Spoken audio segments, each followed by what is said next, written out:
দারুণ স্বাদের এই চিকেন ভর্তা রেসিপি। বন্ধুরা, ভিডিওটা শুরু থেকে শেষ পর্যন্ত দেখতে থাকো, আশা করি ভালো লাগবে।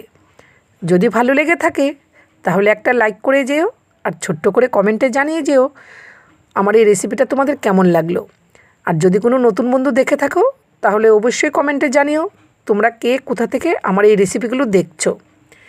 আমি এখানে চিকেনের ব্রেস্ট নিয়ে নিয়েছি, তোমরা তোমাদের পরিমাণ মতো নেবে। তারপরে একটা কড়াইতে জল, এলাচ, দারচিনি, লবঙ্গ, একটু লবণ দিয়ে আমি চিকেন ব্রেস্টটাকে সেদ্ধ করে নেব। কিছুক্ষণ ঢেকে দিয়েছি, তারপরে ঢাকনাটা তুলে আবারও চিকেনটাকে আমি উল্টে দিলাম। উল্টে দিয়ে বেশ ভালো করে সেদ্ধ করে নিয়েছি। আর চিকেন সেদ্ধর এই জলটা আমি ফেলবো না, এই স্টকটা আমার কাজে লাগবে। একটা পাত্রে আমি রেখে দিয়েছি। তারপরে চিকেনটা একটু গরম আছে, সেই জন্য আমি দুটো কাঁটা চামচ নিয়ে ঠিক এইভাবে ছাড়াচ্ছি, দেখতেই পাচ্ছ। তোমরা যদি চাও কাঁটা চামচ দিয়েও ছাড়াতে পারো, আর চিকেনটা ঠান্ডা হলে হাত দিয়েও ছাড়াতে পারো। খুব সুন্দরভাবে এইভাবে ছাড়ানো হয়ে যায়। একদম সহজ একটা রেসিপি। যদি ভালো লেগে থাকে ফেসবুক থেকে ফলো করে দিও, ইউটিউব থেকে সাবস্ক্রাইব করে আমার পাশে থেকো। আমার সমস্ত চিকেন ব্রেস্টটা ছাড়ানো হয়ে গেছে। এবার কড়াইতে আমি পরিমাণ মতো তেল দিয়ে দিলাম, দিয়ে দিলাম পেঁয়াজ বাটা। পেঁয়াজের কাঁচা গন্ধটা চলে গেলে দিয়ে দেবো টমেটো পেস্ট।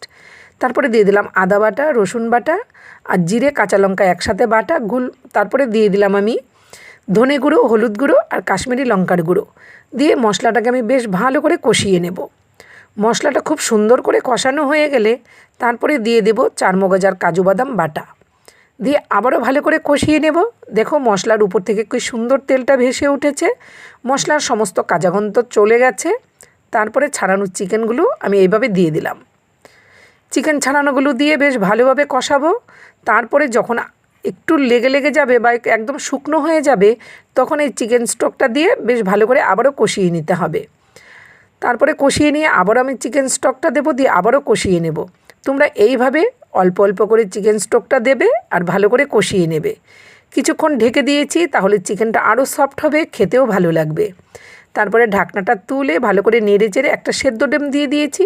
এটা অপশনাল, তোমরা দিতেও পারো নাও দিতে পারো। তারপরে দিয়ে দিলাম গরম মশলা গুঁড়ো আর একটু ফ্রেশ ক্রিম।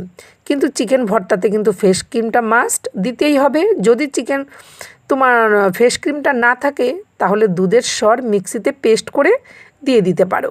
আর কাসুরি মেথি, চিকেন ভর্তাতে তো কাসুরি মেথি দিতেই হবে, দুর্দান্ত স্বাদ হয় খেতে।